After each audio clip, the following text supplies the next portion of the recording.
Hello, ಲಾಯರಾ? Sir, ನಾನು ರಾಧಾ ಮಾತಾಡೋದು.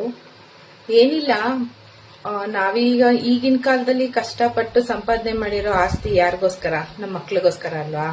ಅದಕ್ಕೆ ಈಗಲೇ ಚೆನ್ನಾಗಿರ್ಬೇಕಾರೇನೆ ಅವ್ರವ್ರ ಹೆಸರಿಗೆ ನಾನು ಮಾಡಿರೋ ಆಸ್ತಿನೆಲ್ಲ ವಿಲ್ ಮಾಡ್ಬಿಡೋಣ ಅಂತ ಅನ್ಕೊಂಡಿದ್ದೀನಿ. ಸೊ ಹಾಗಾಗಿ ಕಾಲ್ ಮಾಡಿದೆ. ಯಾವಾಗ ಫ್ರೀ ಇರ್ತೀರಾ ಸರ್ ನೀವು? ಫೋನ್ನಲ್ಲೇ ಹೇಳಲಾ? ಓಕೆ, ಏನಿಲ್ಲ, ದೊಡ್ಡ ಮಗನ ಹೆಸರಿಗೆ ಇನ್ಸ್ಟಾಗ್ರಾಮ್ ಮಾಡ್ಬಿಡಿ, ಚಿಕ್ಕ ಮಗನ ಹೆಸರಿಗೆ ಫೇಸ್ಬುಕ್ ಮಾಡ್ಬಿಡಿ. ವಾಟ್ಸ್ಆಪ್ ನನಗೆ ಇರಲಿ ಸರ್. ಇವ್ರು ನಾಳೆ ನೋಡ್ಕೊಂಡಿಲ್ಲ ಅಂದ್ರೆ ನನಗೂ ಒಂದು ದಾರಿ ಬೇಕಲ್ವಾ? ಸೊ ಹಾಗಾಗಿ ವಾಟ್ಸ್ಆಪ್ ನನ್ನ ಹೆಸರಲ್ಲೇ ಇರಲಿ. ಇದೆರಡು ಅವ್ರಿಗೆ ಮಾಡ್ಬಿಡಿ. ಪಾಸ್ವರ್ಡ್ ನಾನು ಕೊಟ್ಬಿಡ್ತೀನಿ. ಇನ್ಸ್ಟಾಗ್ರಾಮ್ ದೊಡ್ಡವನಿಗೆ, ಫೇಸ್ಬುಕ್ ಚಿಕ್ಕವನಿಗೆ. ವಿಲ್ ಮಾಡಿ ಇಟ್ಟಿರಿ, ಈಗಲೇ ಕೊಡೋದ್ ಬೇಡ, ಎಲ್ಲಾನು ರೆಡಿ ಮಾಡಿಟ್ಟಿರಿ ಸರ್. ಓಕೆನಾ? ಏನೋ ನಮ್ ಕೈಲಾಗಿದ್ದನ್ನ ಮಾಡಿದೀವಿ, ಅವ್ರು ಉಳಿಸ್ಕೊಂಡು ಬೆಳೆಸ್ಕೊಂಡು ಹೋಗ್ಲಿ ಅಷ್ಟೇ